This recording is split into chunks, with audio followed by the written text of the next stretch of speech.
Good morning, everybody. Hope you had a beautiful weekend. Welcome to Living With Us. I'm your host, Sharon Mundia, and we are at Parkin by Radisson. Today's show is all about fashion, and we're diving into the world of designers and entrepreneurs in the fashion space, trying to understand what it takes to build an empire in today's fashion world, because things are changing all the time. Things are moving and flowing. So how do you stand out? And my first guest is Ashok Sunny, who's been in the business for 7 years now. He is the founder and head designer at Ashok Sunny Tailored. Yes.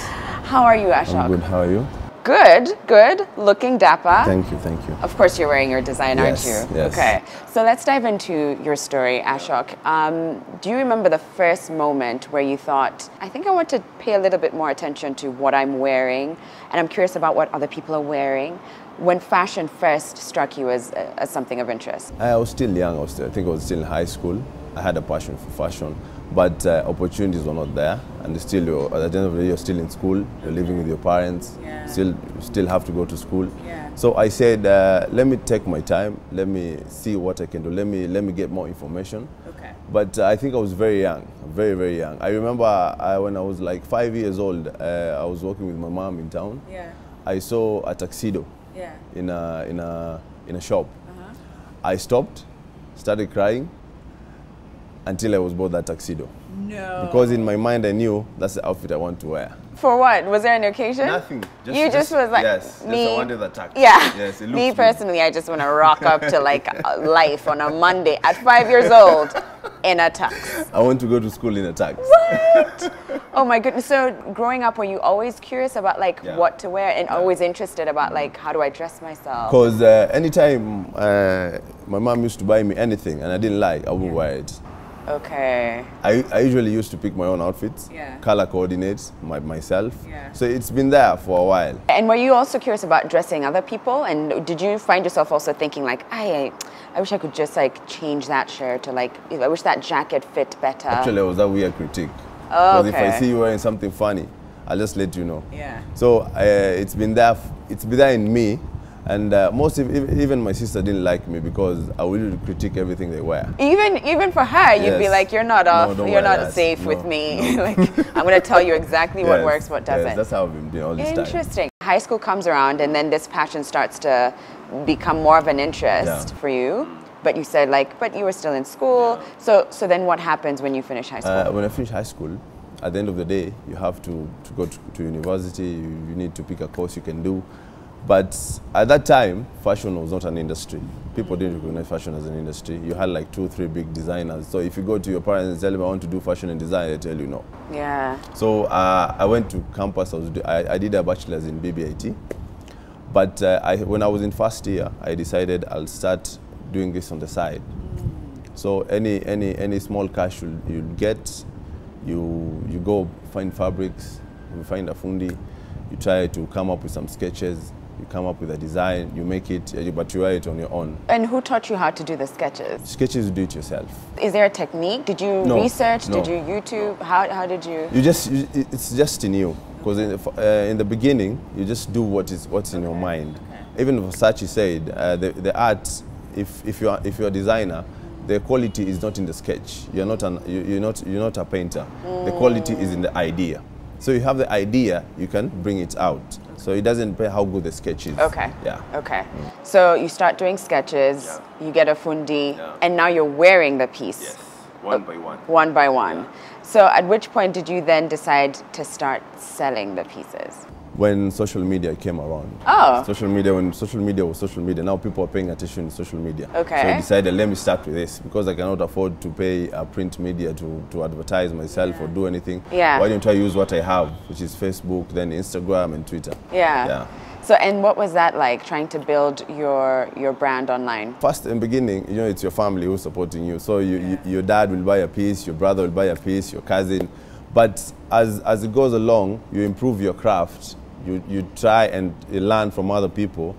When you start bringing out pieces that people can wear. Yeah. So you get 1 client a month, 2 clients, and you start doing it and incorporating it into your system. Okay, and this was from social media that you were getting the clients. Yes. Interesting. So tell me, from a business perspective, how did you then try and channel everything that you were making, or like, you know, the amounts that you were making back into the business to try and create, you know, what is now Ashok Sunny Tailored today? How did you build the... In the beginning, whatever you're making, what you used to do is whatever profit you make more outfits, especially for yourself, so that you can, because you couldn't afford a model, you can't afford a photo shoot, you can afford it. Just using your phone, you make pieces, you take a photo, you post it on Instagram or Facebook, and then you start to get traffic. Because what I believe is, if it's quality, when it gets out there, people will respond. So we used to do that time and time again. I used to do it myself. Okay. Now when it got to time, I decided, let me buy my first sewing machine. Okay. Let me get my first permanent fundi. Let me get a space. So I had a small space in Umoja. It was a very small kibanda. I used to call it a kibanda. Yeah. I got my first fundi and my first sewing machine. So we started from there. And what year was this? I think it was 2011 or 2010. Oh, so it's still quite... Yeah. Oh, that's still in uni? Yeah. So at that time, did you name it? Did you know, was it still Ashok Sunny Tailored? At that time, we didn't even understand about branding, because you're still in school learning about business aspect of doing a business. Okay. So you didn't know about branding, you didn't know how to brand yourself, to package a product. You didn't even understand the quality of the product by that time. Yeah. Okay. So with time, you understand you have to perfect the product to sell it to other people. Yeah. What was the most challenging bit for you at that time? Fabrics and marketing. What about fabrics? At that time, if you're creative, you're limited by the fabrics we have here. Because you cannot import fabrics from outside, you cannot afford that. It's very expensive. And the tariffs at the port are very expensive. And if you're importing in bulk. You cannot afford 10 million at that time. That was too much money. So at the end of the day, whatever you can make is limited to the fabrics you can find here locally, which is textile, Westlands, Biashara Street. So you're limited with whatever you have here. And most of the time, at that time, people are not open-minded in terms of fabrics. You cannot get a floral silk fabric like this at the shop. You just find the navy blue, ribbon, cotton, polyester. So, and most of the time, Ankara has flooded the market all the time. So I decided I cannot do Ankara like everyone else, because Ankara is a comfort zone. If you do Ankara, everyone will buy Ankara. Your grandma will buy Ankara, your dad, your mom, your brother, your cousin, whoever. So that's a comfort zone. If you're an artist, you have to take a risk to do something different to the market. If you want to be known, you want to be unique, you need to do something different. So I decided, let me do something different. But that time, we were still limited by fabrics. So how did you do something different? I decided I'll do suits, because there's a gap. If you want a suit in Kenya, it's either high-end or no suit. Because if you go to a high-end shop, you'll find like Little Red, a suit is very expensive, 300,000 to $1 million. You go to Sahendi's, at that time it was 25 to 100,000. So it was very hard for someone like me to afford a suit. So I decided, let me make a suit for someone like me, who can afford day to day when you're going to work, you can afford something high quality, durable, but affordable. Okay, got it. So earlier you said that, you know, if you were to say to your parents that, oh, I'm just getting into fashion and design, it would be like, really, Ashok, are you really sure? So I'm curious to know what their thoughts were when you're like, so yeah, I am getting into fashion and design. They were very supportive, because you know, African parents, Kenyan parents, you need to have a plan A, then whatever you want to do is a plan B. Yes. So if you have that degree, you can do anything else you want. Because if it fails, you have a backup. Yes. So actually my first investor was my mom. Really? Yeah, she gave me like 100 G's, told me, okay, you want to do this? Let's try it. Yeah. Oh, wow. That's great that she really believed in you. Up to now. Wow, bless her. Let's move maybe like up to about 2016. By then, I guess you'd gotten the hang of it. Fabrics are coming in. You've mastered the art of like getting the cuts right, getting the style right. Everything is like up to where you want, and you've also built your brand. I'm curious, at that time, what kind of challenges were you facing? Like what was frustrating, if there was anything about the industry or about work? What was the problem is, people had the perception that a fundi will always fail you, because they usually say a good fundi is your barber, because they just take care of you right there and then you leave. But now any other fundi will fail you, because people have the perception a fundi will never deliver on time, and sometimes they default in delivering. So that was the perception we had to change. And then building this to a brand, that was the problem, the business aspect of this. That was the biggest problem we had. How so? Creating, now, because when you're tailing, I get an order from you. Now I'm getting 2 or 3 orders in a month. We're still very slow.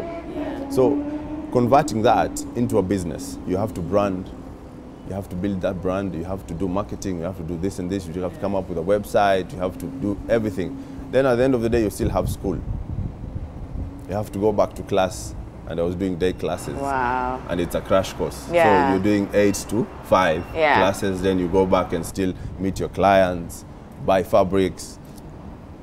And then at that time, fundis were not open-minded. So my fundi was very young. He was like 21 years old. Okay. So you have to go with him step by step to deliver what the client wants. Right. And then quality in terms of fabric was not there. Okay. Even still in 2016. Yeah. If you want a quality fabric, you have to buy expensive fabrics. Now, pricing that to a normal Monaichi is very hard, and unless you're a bigger brand. Right. And then we could not even call ourselves a brand. Wow. Because what I used to say is, I cannot bring out a quality which I'm not satisfied with. I have to work on the product and the quality until it comes out that if I see and I wear it, I know I'm wearing quality. Yeah. You know, you can wear a pink blazer and look nice, but it's not quality. Right. Yes. And the closer you come in, the more you start to see, you know, things like that. So tell me about where you are today. What are some of the changes that you've witnessed in the industry? The good thing is the industry is starting to grow. When I started, we were like 2-3 guys doing suits. Now we are like almost 50. You can go to Instagram and just type suits. You'll find many tailors. Yeah. But people are growing. Now we're getting many people in the industry. Growing. Fabrics are coming in. People are bringing in more fabrics now. People are attentive to the trends, because floral was in 2017, was a style in 2017. Now, that's a style in Kenya now, because people are embracing this kind of fabrics, prints and everything. You know, a pinstripe suit, you could not get a normal guy wearing a pinstripe suit. Right. People now are wearing pinstripe suit, because you can find pinstripe fabrics, from medium to large pinstripes, you see. So now the industry is growing and people are being open-minded. Yeah. Even Kenyans now are embracing fashion. You can now find a Kenyan wearing Kenyan outfit. Yeah, and proudly, yeah. I'm wearing a Kenyan outfit today, yeah. And you look very nice. Thank you, thank you. Yeah. Kenyan designer, Angel Smile.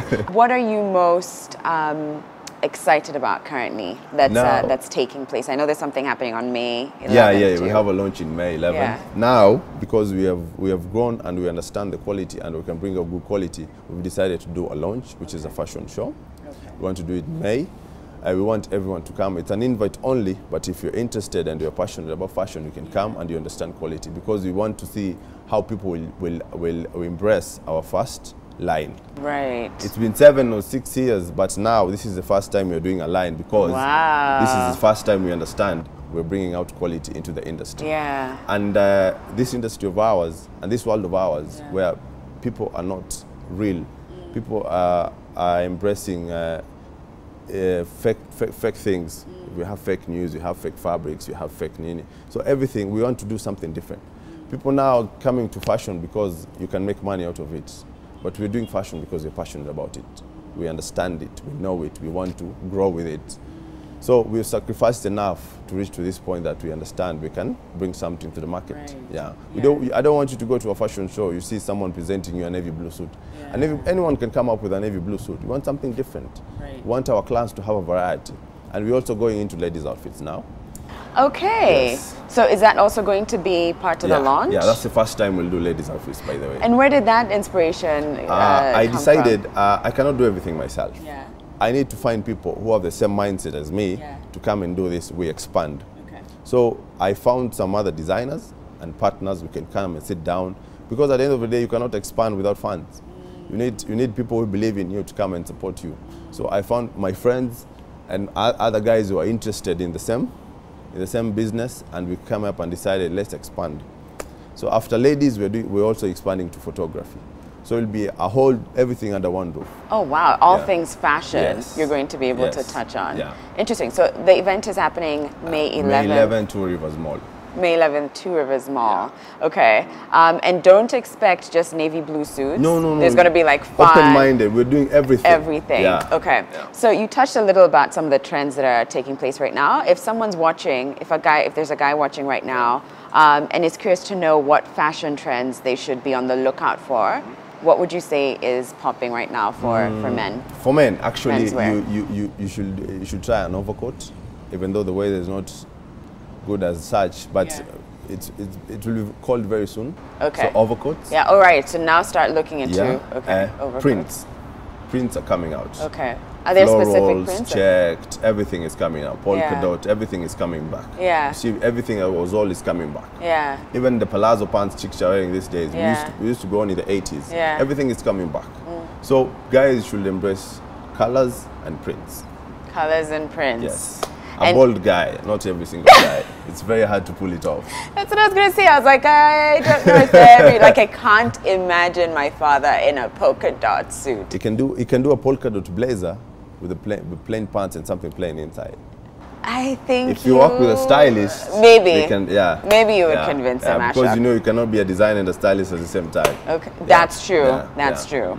Awesome. So I wish you all the best and thank you so much for breaking it down. And I think for anyone who's watching and is curious to get into the menswear industry, they now have an understanding of what it takes, how much time it takes, and even that the industry is, you know, like you said, a little bit flooded. So you really need to figure out how to stand out. To stand out.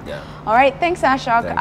We have a couple more people in the fashion industry who are going to share their journey in a moment, but we have to take a break. So yeah, but we'll be back soon.